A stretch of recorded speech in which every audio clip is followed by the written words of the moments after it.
So நம்ம இடித்து வச்ச நண்டு ரசம் அதுக்கு எல்லாமே இடிக்க போகிறோம். சரிங்களா?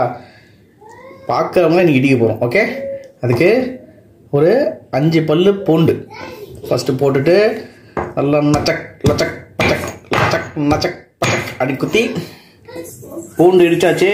கூடவே இஞ்சி பாருங்கள் இந்த அளவுக்கு. சரிங்களா? பாருங்க ஃப்ரெண்ட்ஸ், இஞ்சியை சூப்பராக இடித்தாச்சு. அது கூடவே இந்த அளவுக்கு பெப்பர். சரிங்களா?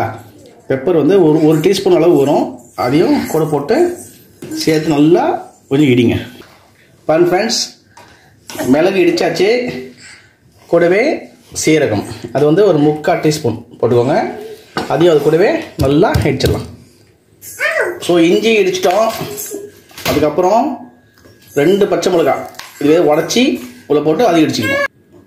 வெங்காயம் ஒரு 1/2 வெங்காயம். சரிங்களா? அதையும் நல்லா இடிச்சிக்கலாம். ஓகே, இதுமாதிரி கட் பண்ணிட்டு அதுக்கப்புறம் போட்டு இடிங்க. நல்லா பாருங்க ஃப்ரெண்ட்ஸ், வெங்காயத்தையும் நல்லா இதுமாதிரி இடித்து வச்சுக்கணும். கட் பண்ணி போடுறதோட இதுமாதிரி போடுங்க, சூப்பராக இருக்கும். சூப்பராக இடித்து வச்சிட்டோம். பூண்டு, இஞ்சி, மிளகு, சீரகம், பச்சை மிளகாய், வெங்காயம். சரிங்களா? இந்த அளவுக்கு இடித்து வச்சுக்கோங்க. வாங்க இப்போ நண்டு ரசம் செய்ய ஆரம்பிக்கலாம். வாங்க ஃப்ரெண்ட்ஸ், புளி ஒரு லெமன் சைஸ் புளி, ஒரு மீடியம் சின்ன லெமன் சைஸ் புளி. அது கூட தக்காளி, நல்ல ஒரு பழுத்த தக்காளியை ஒன்று போட்டுக்கோங்க. சரிங்களா? போட்டு அது கூட கரைக்கணும். பாருங்க ஃப்ரெண்ட்ஸ், தக்காளி நல்லா இது கூட கரைச்சிட்டோம். சரிங்களா? நான் எல்லாத்தையும் இடிச்சது காட்டினேன், நண்டு இடிச்சதை காட்ட வேண்டாமா? பாருங்கள், நண்டோட உடல் பகுதி அதை மட்டும் எடுத்துக்கோங்க. சரிங்களா? உள்ளே போட்டுக்கோங்க.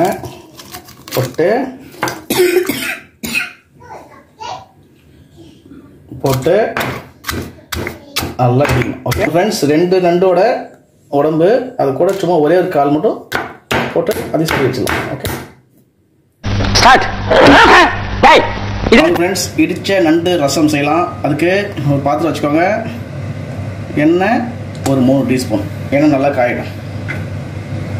ஃப்ரெண்ட்ஸ், எண்ணெய் லைட்டாக காஞ்சிச்சு. இந்த ஸ்டேஜில் தாளிக்கிறதுக்கு கடுகு பொரியட்டும். கடுகு பொரியுது ஃப்ரெண்ட்ஸ். கூடவே சோம்பு போட உடனே கடுகு, சோம்பு, கருவேப்பிலை நல்லா பொரிஞ்சிச்சு. இந்த ஸ்டேஜில் நம்ம வச்சுருந்த இடிச்சது எல்லாத்தையுமே அப்படியே போட்டுருங்க. சரியா? நல்லா மிக்ஸ் பண்ணுங்க ஃப்ரெண்ட்ஸ். அந்த வெங்காயம் இது எல்லாமே அது நல்லா வதங்கணும். சரிங்களா? எண்ணெயும் நல்லா வதங்கணும் ஃப்ரெண்ட்ஸ். போட்டுட்டு ஒரு 2 நிமிஷம் வதக்கிட்டோம். இந்த ஸ்டேஜில் நம்ம இடித்து வச்ச நண்டை அப்படியே போட்டுருங்க. சரியா? இடித்து வச்சதை அப்படியே அந்த எண்ணெயிலே நல்லா மிக்ஸ் பண்ணிட்டே இருக்கும். சரிங்களா? அந்த ஃப்ளேவர் வந்து அந்த மசாலா கூட அப்படியே இறங்கிடும். பாருங்க ஃப்ரெண்ட்ஸ், நண்டு சூப்பராக வதங்கிச்சு பாருங்கள். அதில் அந்த தண்ணி எல்லாமே ஃபுல்லாக அதில் மிக்ஸ் ஆகிடுச்சு. இந்த ஸ்டேஜில் ஒரு 1/2 டீஸ்பூன் மஞ்சள்தூள். சரிங்களா? கலருக்கு காரத்துக்கு எதுவுமே போடக்கூடாது. எதுவுமே பச்சை மிளகாவும் போட்டுருக்கோம், மிளகும் இடித்து போட்டுருக்கோம். ஸோ அந்த காரமே அது கரெக்டாக இருக்கும். மஞ்சள்தூள் போட்டு நல்லா வதக்கிட்டோம் ஃப்ரெண்ட்ஸ். இந்த ஸ்டேஜில் நம்ம கரைச்சி வச்சால புளி, தக்காளி அதை அப்படியே விட்டுக்கோங்க. விட்டுட்டு நல்லா மிக்ஸ் பண்ணுங்க. இப்போ திக்காக இருக்குல்ல, ஸோ நமக்கு தேவையான அளவுக்கு ரசத்துக்கு ஏற்ப நம்ம தண்ணி ஊற்றிக்கலாம். தண்ணி கூட ஊற்றிக்கோங்க. சரிங்களா? பாருங்கள்.